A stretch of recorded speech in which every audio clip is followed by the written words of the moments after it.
Transport Minister Fikile Mbalula is this morning expected to release the accident report of the tragic head-on collision between a bus and a truck in Tshwane last Friday. The accident claimed the lives of 15 people. 42 people were injured and were transported to the Dr George Mukhari, Biko and Kalafong hospitals. Mbalula has since met with the bereaved families and has also visited the crash site. For more, let's go there live.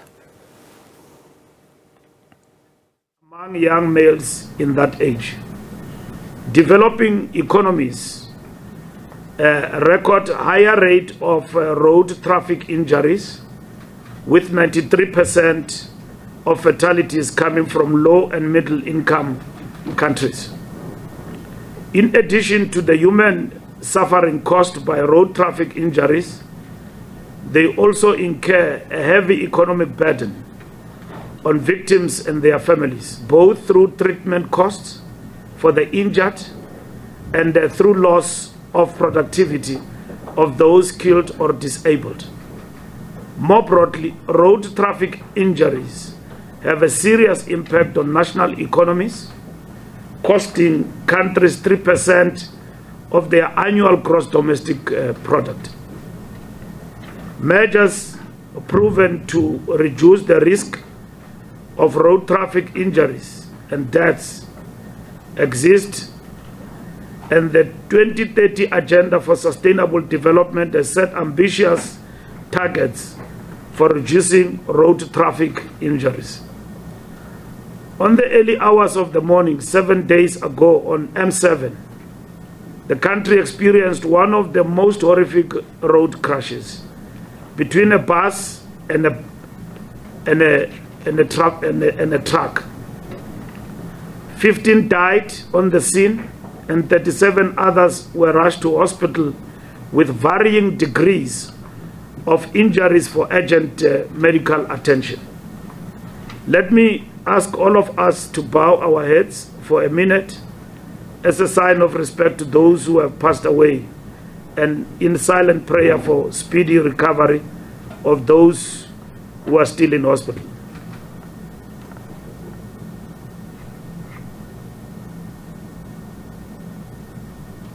Thank you.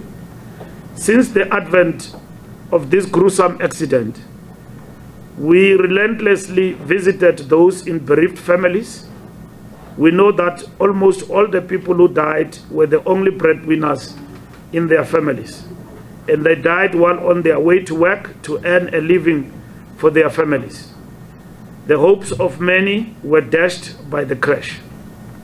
Tomorrow, many of the deceased will be laid to rest. To assist the families to find closure, we have decided to come here to release a preliminary report on the investigation into the crash.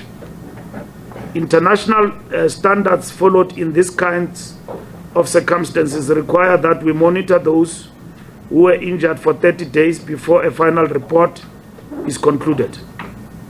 I however wish to convey my sincere gratitude to the Road Traffic Management Corporation, RTMC Crash Investigation Team, the South African Police and Tshwane Metro Police Department for the diligent work they have undertaken to speedily investigate the accident and compile the report that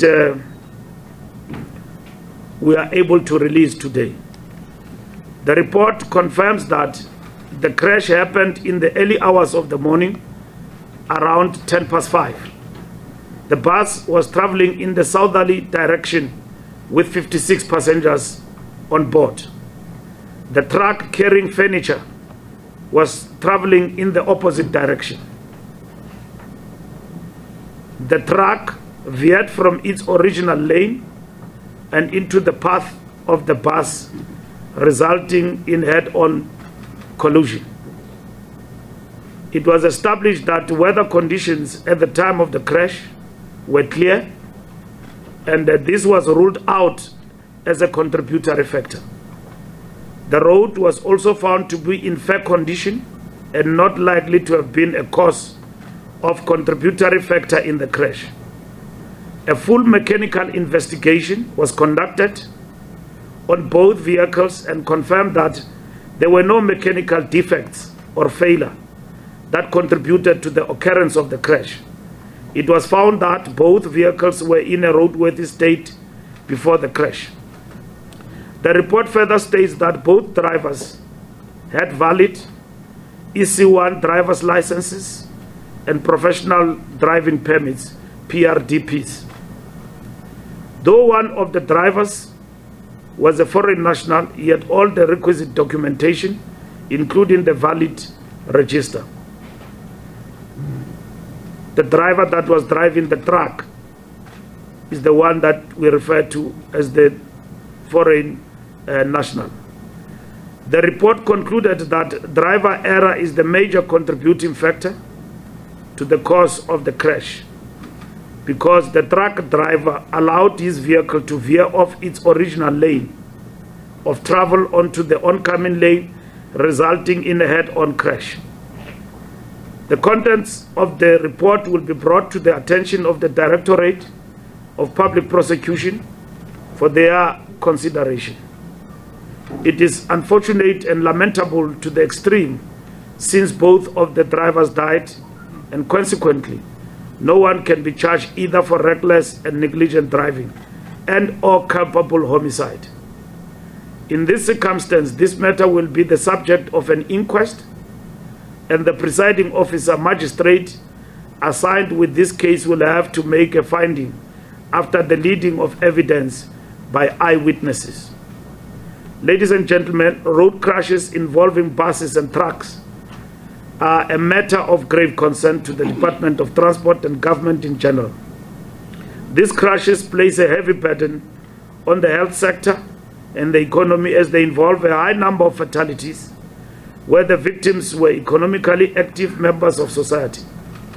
The pain is felt deeply by households that are left without breadwinners and children who are left often without a parent to guide them through the challenges of life. An analysis conducted by RTMC on major crashes involving buses and trucks countrywide from January 1, 2020 to January 15, 2022 reveals the following. Buses were involved in 18 major crashes in the period in which 178 people were killed and 600 suffered various degrees of injuries, whereas trucks were involved in 71 major crashes in which 463 people killed and 431 suffered various degrees of injuries. Clearly, this is an unsatisfactory situation, because we know that road crashes are avoidable if people exercise necessary and respect the rules of the road. The RTMC will in the next few days urgently convene the National Road Safety Steering Committee to look at impactful intervention that need to be implemented by all provincial and local traffic authorities to bring down the number of horror crashes in the country. A disturbing trend that has been observed recently is that more trucks are avoiding national and regional routes and using arterial municipal roads. As you can see, this was a municipal road. Is it M17? Yes, this was a municipal road which heavy trucks should not be using. They should be using the national road, either the N3, N12, N8, whatever you can mention. This is where that horror crashes involving multiple fatalities are now happening. The NRSC will have to revise their traffic officer deployment strategy and ensure that arterial routes receive a high priority to push heavy vehicles back onto the national and regional routes. A plan will also be put in place to hold truck and bus operators accountable for the conduct of their drivers on the road, even if this warrants legislative amendment. The National Land Transport Act clearly stipulates that operators must exercise control over their drivers. Where evidence exists that an operator failed in their duties, criminal charges must be brought against them as well. Ensuring effective implementation of the SAFE system is essential to the attainment of global goal to halve road traffic deaths by 2030. Declarations, resolutions, and accession to conventions alone will not yield improvements unless they are translated into concrete actions in our country, improving the road safety situation in a country that requires a continued and sustained cycle of planning, executing, and evaluating programs. Implementing a continuous cycle of road safety improvement should begin with an assessment of the existing road safety system, followed by the development, execution, and evaluation of national and local plans of action by different actors within the system. This points to the importance of sharing of responsibility by different government agencies and involving, through consultative processes, other stakeholders, including the public, the private sector, and civil society, in improving road safety in our country.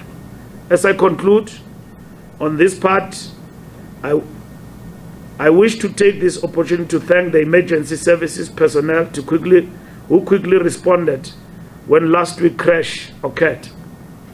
Their quick response helped in ensuring lives were saved. A sincere word of gratitude also goes out to nurses and doctors that continue to treat the injured. The country is proud to have men and women of their caliber. I also thank the crash investigation teams and the members of forensic pathology for diligence shown in completing their work in the shortest time possible, thus allowing families to have closure. To them I say, keep up the good work, and we are honored to have you in our services. As we take the country into our confidence, we simultaneously provide the affected families with the copies of the crash investigation report by close of business today.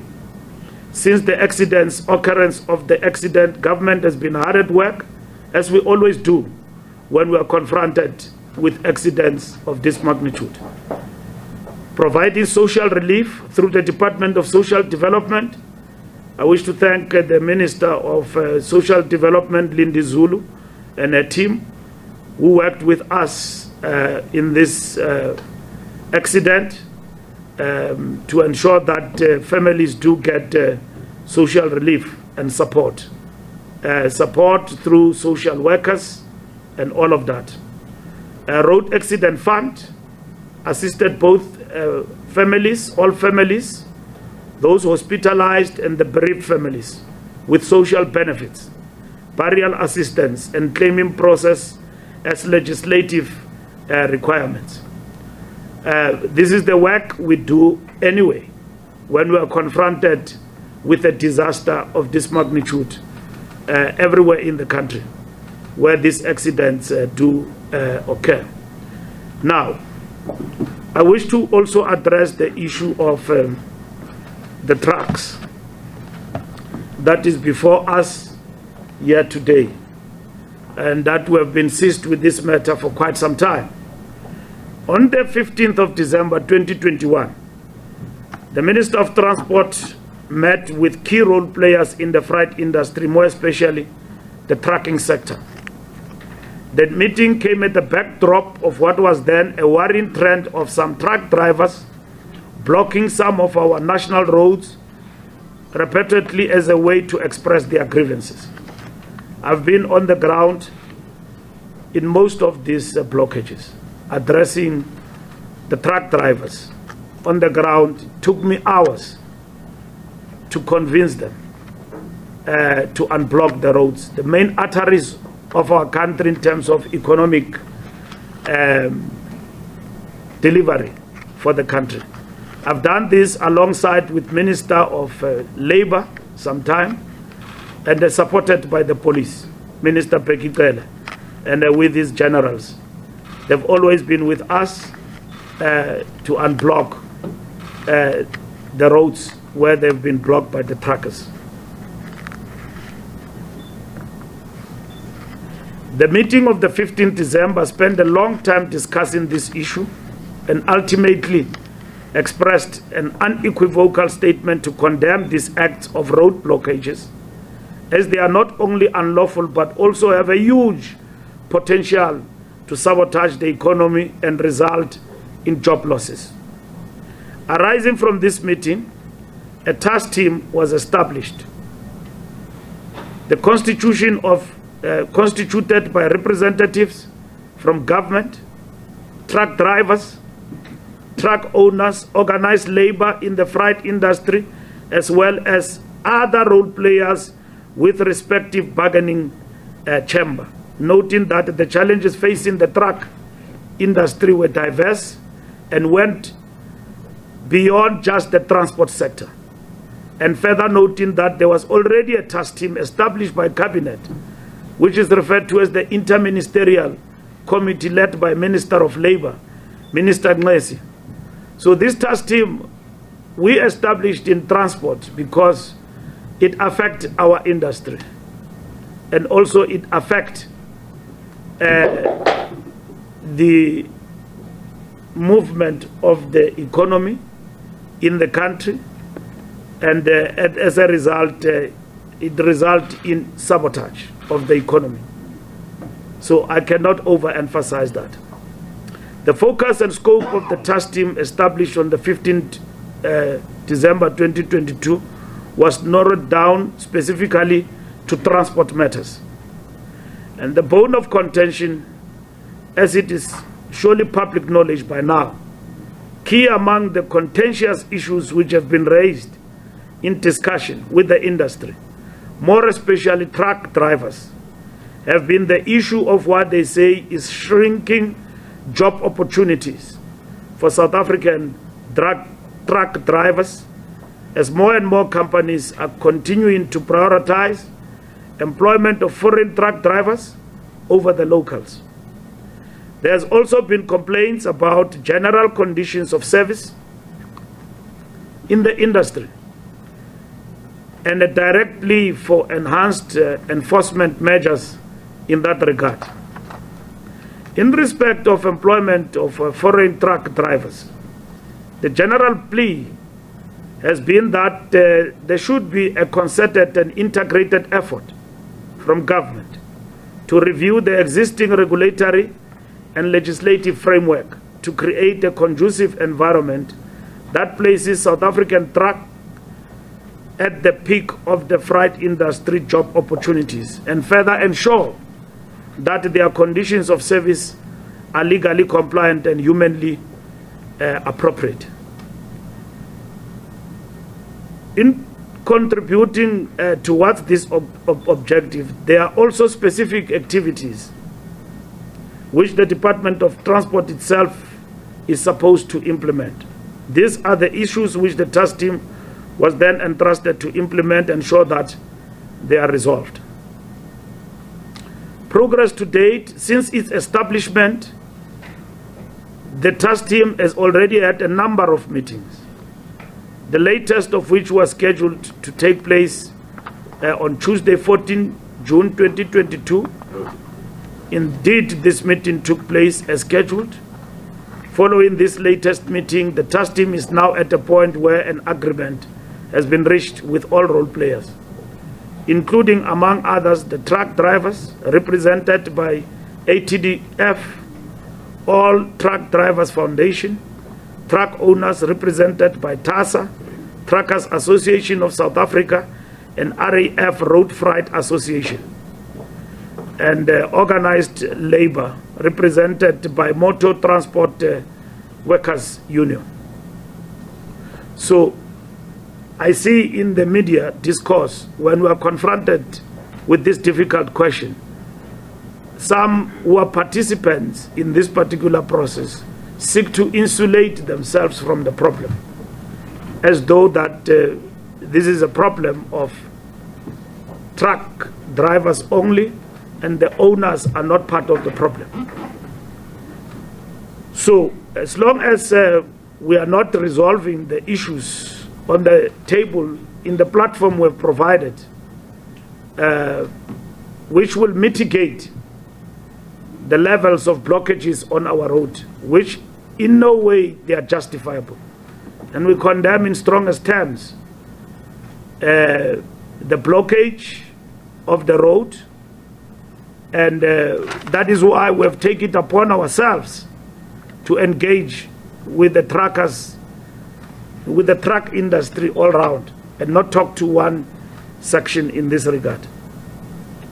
The next immediate steps will then be for all members within the task team to sign off the implementation plan that had been agreed upon at the present moment, which will serve as a blueprint that guides everybody on which issues to focus on and within which timelines these matters must be attended to. Because of the diverse nature of the interest which is informed by each member's mandate, it has not been easy journey for members to develop this implementation plan and agree on key priority issues to be placed in the plan. Whilst we were talking with the with everybody around the table, the strike and the blockages started, and which to us then does not give negotiations a space, and especially where we think that we have narrowed areas of differences for an agreement and implementation going forward. It is therefore commendable that we have now arrived at a point where all members agree on the set of issues which we all need to work collectively and individually to resolve in terms of challenges in the sector and usher much needed next steps. And just to run over some of the issues that have been discussed and that will form part of the plan of action. The first one is the enforcement of the visa requirement and the issuance of the work permit, and the expected outcome on this particular matter is the restriction of the use of temporary visas for employment as truck drivers and investigate the issuing of work permits. And the commitment in this regard is that we'll invite the relevant department to conduct information session on this particular matter of work permits. The second point is the validity of foreign driving license and the validity of the South African driving license issued to TRN holders. And the fourth aspect is the interface between INATIS, Department of Home Affairs and SARS to address the issue of number of notices and fines issued, as well as number of fraudulently issued driving license and the number of people in possession of driving license issued with TRN. The fifth point is the registration with the labor laws, the ATDF and other organizations to provide details on this particular matter, and we are expected to ensure that all trucking companies to register with the bargain council, and the assessment of drivers to ensure compliance with domestic legislative framework. The other point is the registration of operator in terms of Section 45 of the NRTA. And the last point is the assessment of the requirement for an operator permit card per National Road Traffic Act to determine its effectiveness. So these are some of the issues that will form part of the plan of action with regard to our engagement with the trucking industry, which does not only affect drivers, but also owners. But the part of government role in this regard is to regulate. May it be in relation to foreigners, and at the same time in terms of work permits in the country, and also ensure that, which is the major complaint in terms of registration, we make it a point that foreign nationals in our country are subjected to the laws of South Africa. These are the issues that we are discussing. And we have not been sleeping on the job in terms of dealing with the matters. And I get surprised when people think that these are easy matters. We understand that the police must come in and everybody else. We can't allow the blockage of the road. But partly we must not be sleeping on the job in terms of doing what is necessary to engage with this industry and find a solution on these matters. And should anybody not abide with the resolution and the decisions we have agreed upon, then there will be a justifiable act for anyone who blocked the road to be dealt with, because that equals to economic sabotage. So it does not mean that we have closed our ears and we have not been talking to the trucking industry. Even at the point the strike was announced, we were in the boardroom from the 15th of December, when I thought that we have an agreement. And I said to Durban, when Gavin, who was part of the traffic industry, when we went to meet with the Durban Chamber, said that there is an agreement that very soon, in the next 2 weeks, we are going to be announcing. When we are in the process of finalizing that, then the truckers took to the streets and blocked the roads. And they said to me, Minister, the constituency we represent says that there's been meetings after meetings. Now, how are you going to get an agreement without a meeting? So we need to engage and find a solution on this matter. Department of Labor must come to the party. And that's where we are. On Sunday, 19 June 2022, the Ministry of Transport, together with the respective role players in the task team, we are expecting to bring finality to this agreement and formalization of the task team now that will coordinate this work in terms of the plan of action, which will serve as a transport working stream of the interministerial committee, which is chaired by Minister Ngesi and deputized by Minister Aaron Motsoaledi.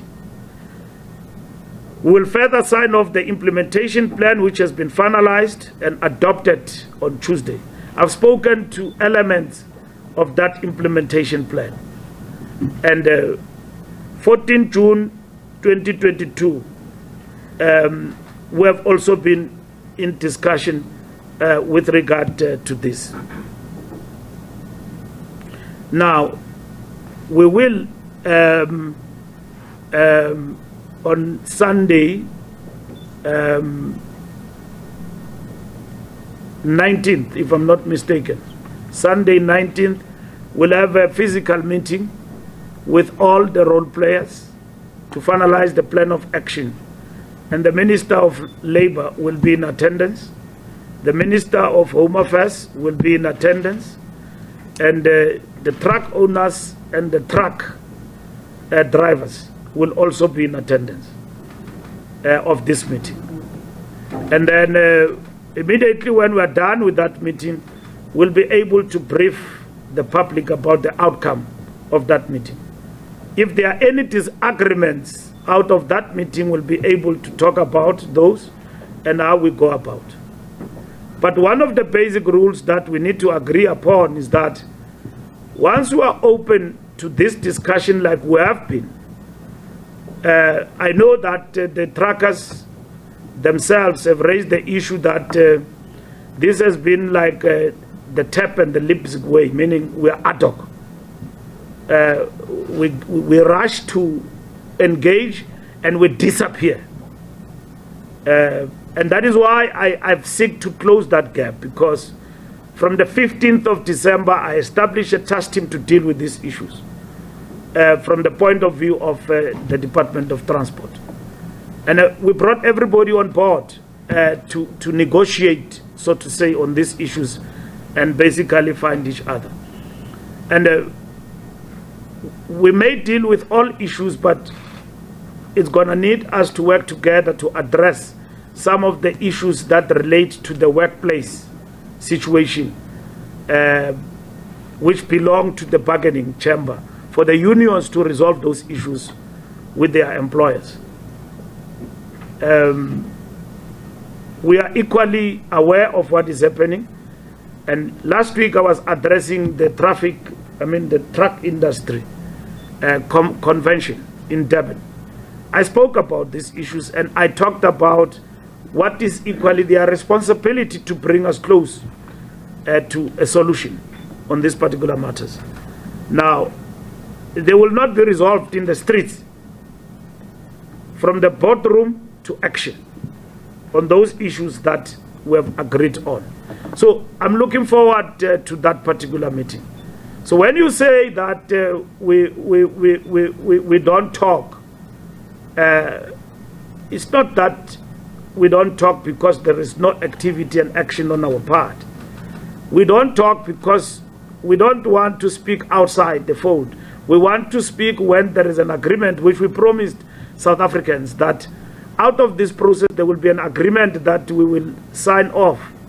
Government, business, and the workers in relation to these particular matters that they've actually raised. So they are not as easy as they are being projected. When the roads are closed, you are inconveniencing the economy, everybody. And law enforcement will have to come in.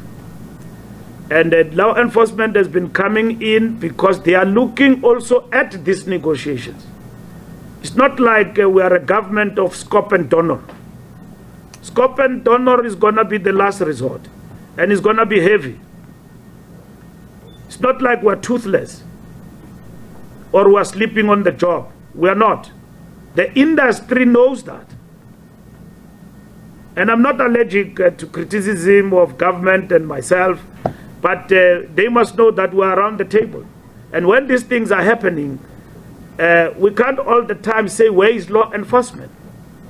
Because Fikile will be the first to say, I am depleted, so release me to attend to other issues. And then he can only do that if he sees that we are doing our job. But if he sees there is an agreement and people are breaking the agreements and are doing unlawful things, we've got no choice. We've got to come hard on the perpetrators. And it's going to be like that. But before that it happens, we must find each other around the table. We can't talk past each other and go different directions and think that the solution will come from elsewhere. Department of Labor, Department of Transport, we must take responsibility of this journey and finalize the matters. And also the workers on the other part, as well as the private sector. The economy that is being depleted, that is being bruised, that is battered, and is the economy that we seek to build. So it is not in our interest to have unlawful strikes that are not sanctioned, and just people wake up and close the road, and then they target the entry all the time.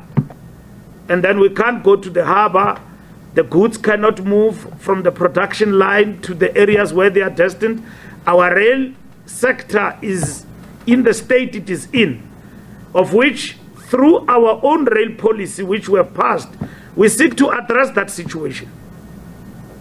That the TFR can be able to move smoothly from the production line to the harbor and all of that, to address some of the challenges that we are faced. That is how our policy talks about concessions. Because government cannot address these things on its own without interventions of the private. And the private sector is coming to the party. We've got big announcements that are action-oriented that are coming your way, that include concession in the rail sector so that we relieve our highways of this burden of heavy trucks on the road, and that get to be used whenever people seek to do unlawful things on the road.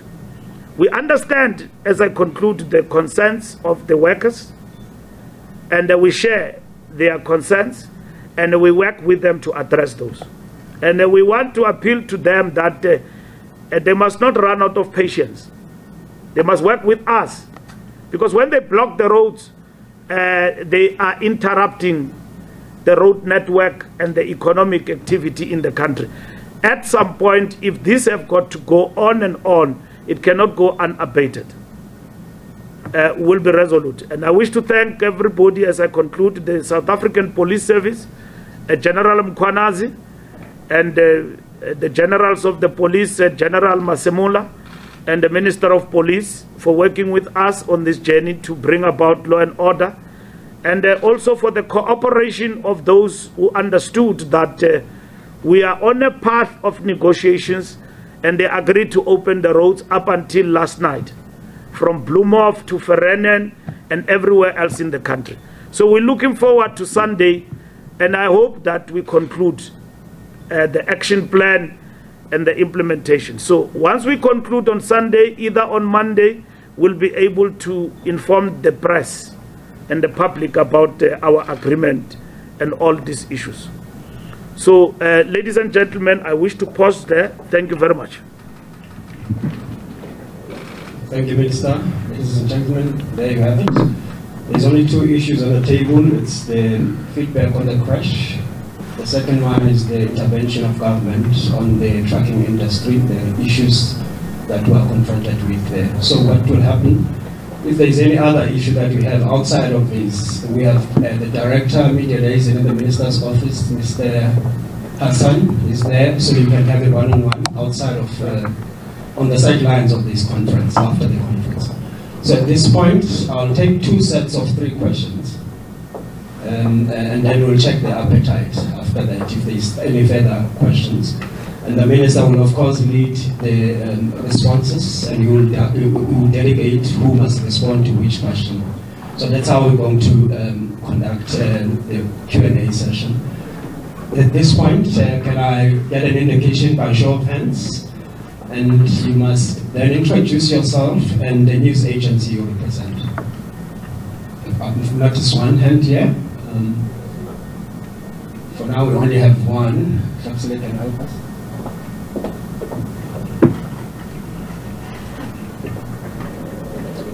Good morning, Linda Minister from Newsroom Africa. Minister, you did not touch on the issue around the death toll, so I'm assuming that it hasn't risen.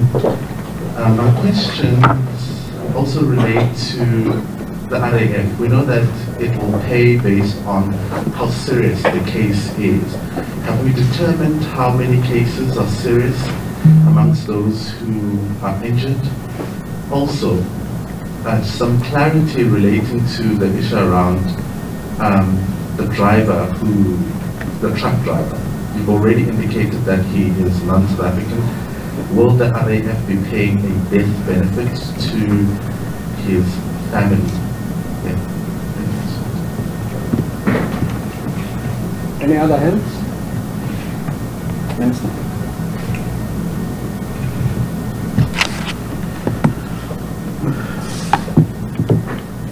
So I hope you don't get too nucleared, meaning you don't get to come back because of the issues that are raised. Thank you very much. I don't know, Advocate, you want to answer? Thank you, Linda. As the matter stands, the death toll has not risen. However, by law, we have 30 days to monitor the situation and ensure that we integrate those that will subsequently succumb to the death. The other one that you place in terms of the road accident fund, the law as it stands, the guilty party or the party assumed to have caused the accident is not entitled to any benefit because of the negligence of that. So you will understand that the law is based on the apportionment of negligence in that situation. Now we know as a fact that the driver of the truck veered to the other side, to that issue. He is, of course, the person that has caused the accident. And until the investigations are done, he is excluded from the benefit. Thank you.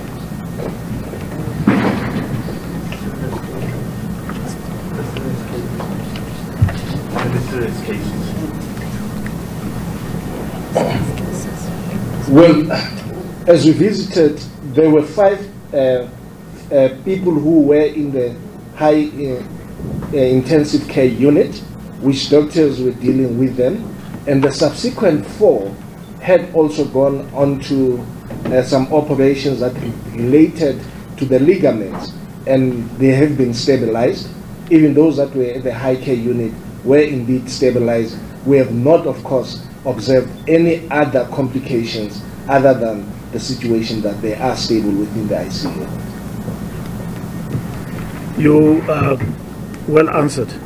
Okay. Any other question? Hands? Looks like, Minister, you were clear, crystal clear.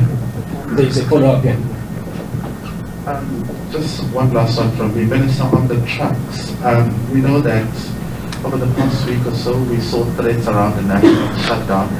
Can we get to a point where there is a shutdown within that particular industry if, for example, you don't reach a consensus really around the issues that are currently at hand? Yeah. Yes.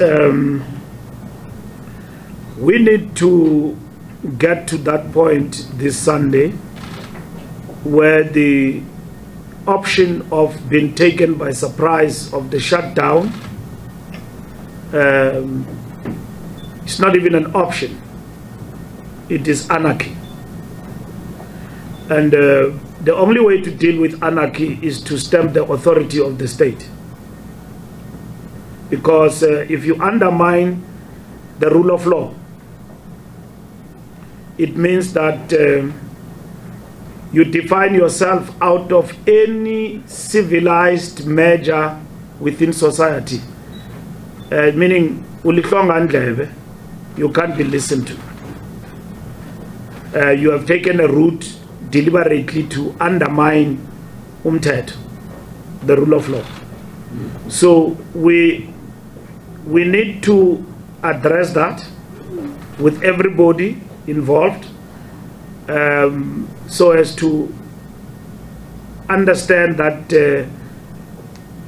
everybody must come to the center when there are differences and things are not being done.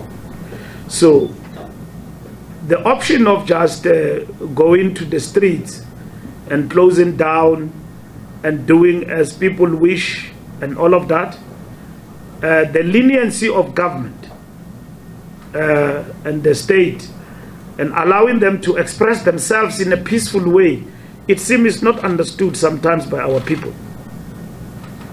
So they mean that you must close the roads, inconvenience others, inconvenience production, undermine the economy, and drag down the economy to the point where it will not be in a position to respond to the challenges that we're facing as a country. So we are opening a space of negotiation and engagement. And we understand when they raise the fact that we negotiate, but implementation, we are thin. To a certain extent, they do have the point on some of the issues that they are raising, but an option of closing down the roads and all of that will not be tolerated going into the future. And we have to stamp our authority on that. So the measures we are taking of getting action plan, an action plan, it says you agree on the following item, and this is the deadline in which this item should have been resolved. And if it is not resolved within this deadline, there should be cogent reasons that all sectors involved can then give reasons why this matter is not done. If it is government, we must know that it is government. But these matters are receiving our attention.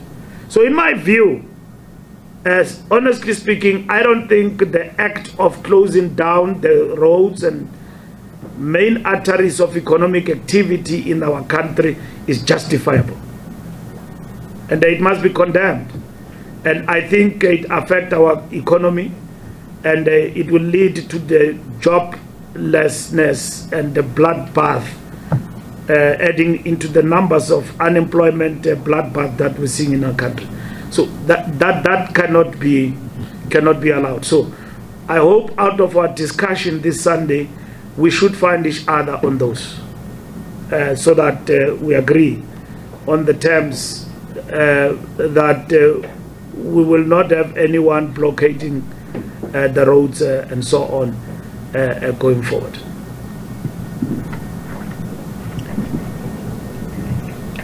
Thank you so much, Minister. Then it seems it brings us to the end of the conference. So far, we only have one record of one-on-one with the NCA. So, Minister, we want you to take that. To members of the media, thank you so much for coming to support us, and thank you so much for continuing to do so. Because you always ensure that you are there when we need you. And I would like to thank you, Minister, for addressing us, and the Deputy Minister. Thank you. Thank you so much. Okay, we're watching that press briefing coming out of Pretoria with the Minister of Transport, where he was addressing, of course, issues pertaining to that horror crash last week where about 15 people perished and, of course, 42 people were injured. And he said there must be stringent measures taken against drivers found to be on the wrong side of the law. He also spoke about the importance of having some road development, and also sealed it off by thanking emergency various staff who came onto the scene last week. At the back of this, he also addressed the N3 blockages with the truck drivers, where he spoke about what he called unlawful and sabotage of the economy. He spoke about some of the interventions that they have in place as government, and said they cannot allow the blockages of the roads, and said that most and more stakeholders must be brought onto the discussion table in order to bring an end to this. And sealed it off by saying they won't be taking kindly to lawlessness. That's all coming from that press briefing in Tshwane.